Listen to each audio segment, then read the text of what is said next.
వసంతవల్లరి వీణులతో వీక్షించండి. వసంతవల్లరికి స్వాగతం.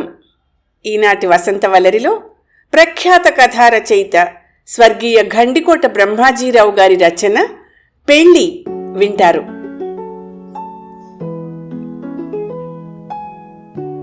మా తమ్ముడి ఆఖరి కూతురికి పెళ్ళి. నేను 6 నెలల కింద రిటైర్ అయ్యాను. వాడు నన్ను కాఫీ, టిఫిన్లు, భోజనాలు చూసుకోమన్నాడు పెళ్లిలో. ఈ మధ్య అందరూ క్యాటరింగులకు ఆర్డర్లు ఇస్తున్నారు.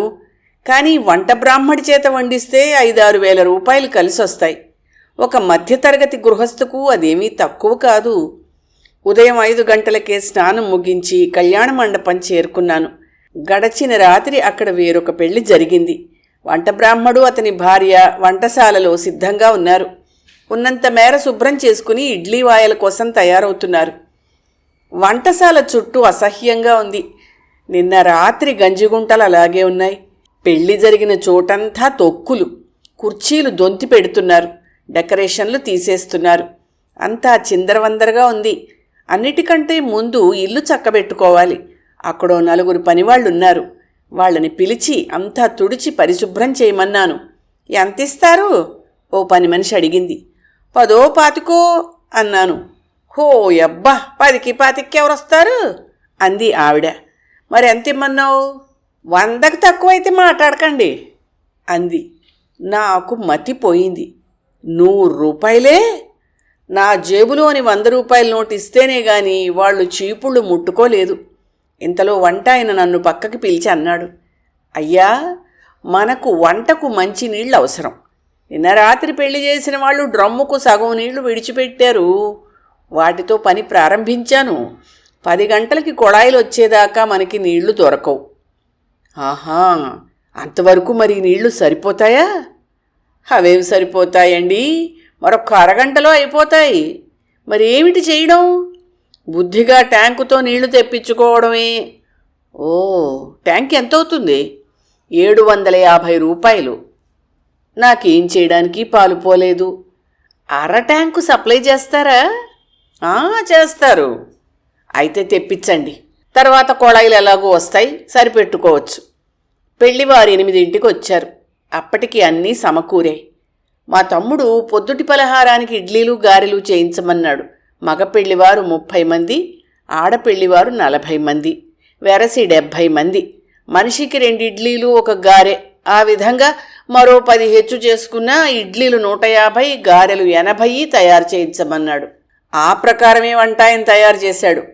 తీరా మగపెళ్లివారు వచ్చి పలహారాలకు సిద్ధపడేసరికి పరిస్థితి తారుమారయ్యింది. మా తమ్ముడు భజంత్రీ మేళాన్ని, పనివాళ్ళని లెక్కబెట్టుకోలేదు. వాళ్ళంతా 12 మంది. ఒక్కొక్కరు 2 గారెలు, 3 ఇడ్లీలు హెచ్చు వేయించుకున్నారు. తత్ఫలితంగా మగపెళ్లివారికి ఇడ్లీలు, గారెలు అందకుండా పోయాయి. ఉప్మా తయారు చేయించి వాళ్ళకి పెట్టడం జరిగింది.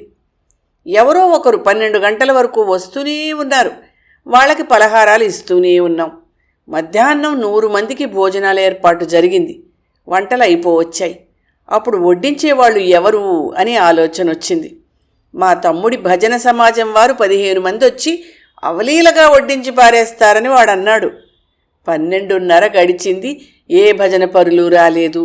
మా పిల్లల్ని, మనవల్ని ఆకులు వేయమని అంటుంటే మగపెళ్లివారి నుండి కబురొచ్చింది. లింక్ ఎక్స్ప్రెస్లో పెళ్లి కొడుకు స్నేహితులు వస్తున్నారు, వాళ్లతోనే అందరూ భోజనం చేస్తారు అని. ఏం చేయడం? చిన్నపిల్లలకి, వయసు మళ్ళిన వాళ్ళకి భోజనాలు పెట్టేయడానికి మగపెళ్లివారి అనుమతి తీసుకున్నాం. లింక్ ఎక్స్ప్రెస్ 2:30కు వచ్చింది. వచ్చిన వాళ్ళు కళ్యాణ మండపం చేరి స్నానాదులు ముగించుకుని భోజనాలు చేసేసరికి 4 అయింది. ఆడపెళ్లివారి భోజనాలు 4:30కయ్యాయి. ఇంటికి పోయి కొంచెంసేపు సాగోరి స్నానం చేసి బట్టలు మార్చుకుని కళ్యాణ మండపానికి వచ్చాను. ఈసారి వంటశాలకు వెళ్లకుండా కళ్యాణ వేదిక దగ్గరికి వెళ్ళా. బయట వరండాలో కుర్చీ వేసి కూర్చున్నాను. మా బంధువు ఒకడు మరో కుర్చీ లాక్కొని నా పక్కనే కూర్చున్నాడు. 2 రోజుల కిందే అతను జనరల్ మేనేజర్ గారి అమ్మాయి పెళ్లికి వెళ్ళాట.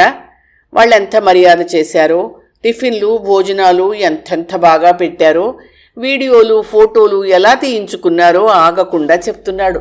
ఇంతలో రాత్రి డిన్నర్కు రావలసిన వాళ్ళు రావడం మొదలెట్టారు. వంటలు ఎంతవరకు వచ్చాయో చూడ్డానికి వెళ్ళాను.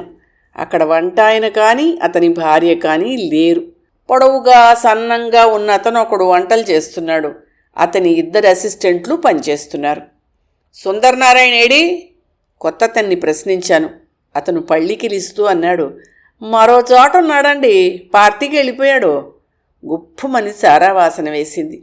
వంటలు ఎంతమందికి వండారు? 150 మందికండి. అన్నీ సిద్ధంగా ఉన్నాయా? మరో అరగంటలో వడ్డన ప్రయత్నం చెయ్యాలి. ఓహో, చేసుకోవచ్చండి. భోజనశాలలో 150 మందికి సరిపడే టేబుళ్ళు కుర్చీలు ఉన్నాయి. కుడి చేతి వైపు పలహారాలు, ఎడం చేతి వైపు భోజనాల వాళ్ళు అని కేటాయించాం. వడ్డించడానికి వస్తామన్న భజన పార్టీ వాళ్ళంతా వచ్చారు. ప్రతి ఒక్కరూ గిఫ్ట్ ప్యాకెట్లతో వచ్చారు భోజనానికి.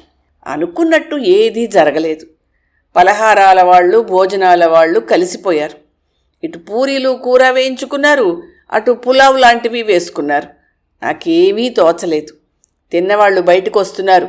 అప్పటికే 500 వరకు వచ్చారు. మరో 300 వస్తారు. ఎక్కడి నుంచి ఈ జనం? మా తమ్ముడు చుట్టాలకి స్నేహితులకి కొన్ని శుభలేఖలు పంచాడు.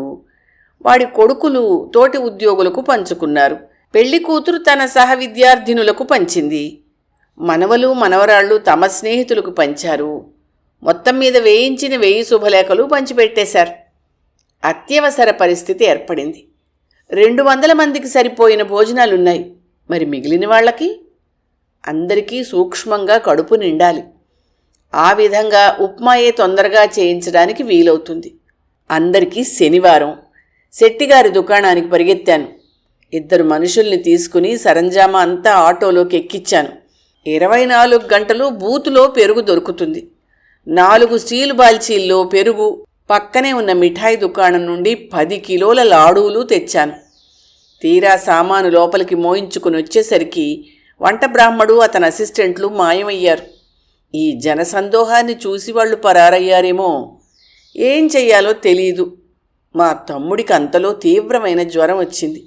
వాడిని వెనుక గదిలోకి తీసుకుపోయి ఉపచారాలు చేస్తున్నారు. భోజనశాలలో చాలా గందరగోళంగా ఉంది.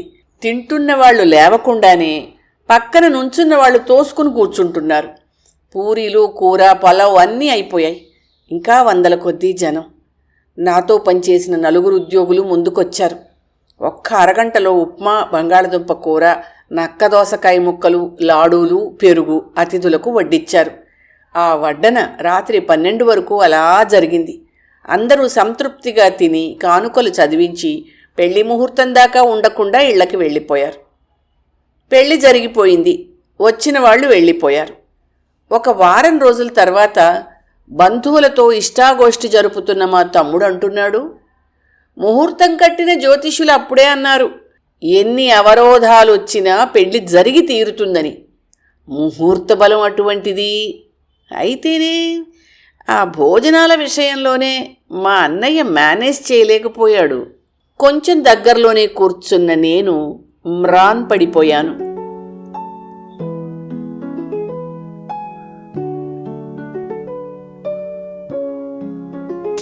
వసంతవల్లరిలో ప్రఖ్యాత కథా రచయిత స్వర్గీయ ఖండికోట బ్రహ్మాజీరావు గారి రచన పెళ్ళి విన్నారు. ఈ కథ 2004 రచన మాసపత్రికలో ప్రచురితమైంది. వసంతవల్లరిలో ఇవాల్టి కార్యక్రమం మీకు నచ్చిందని ఆశిస్తున్నాను. అందుకే లైక్ చేసి మీ మిత్రులకు బంధువులకు లింక్ను షేర్ చేసి మీ అమూల్యమైన అభిప్రాయాన్ని నాకు కామెంట్ బాక్స్లో తెలియచేయమని, వసంతవల్లరికి సబ్స్క్రైబ్ చేయమని విన్నవించుకుంటూ మీ వసంతలక్ష్మి అయ్యగారికి సెలవు. మరి థ్యాంక్ యూ. వసంతవల్లరి మిత్రులు, శ్రేయోభిలాషులు, వీక్షకులు, శ్రోతలు అందరికీ ఒక విజ్ఞప్తి. గతంలో లాగానే ఎప్పటికప్పుడు నా కథలను విని స్పందన తెలియచేయమని కోరుతూ, నేను చదివిన కథ మీకు బాగా నచ్చినట్టయితే తప్పకుండా హైప్ ఆప్షన్ నొక్కి నన్ను ప్రోత్సహిస్తారు కదూ.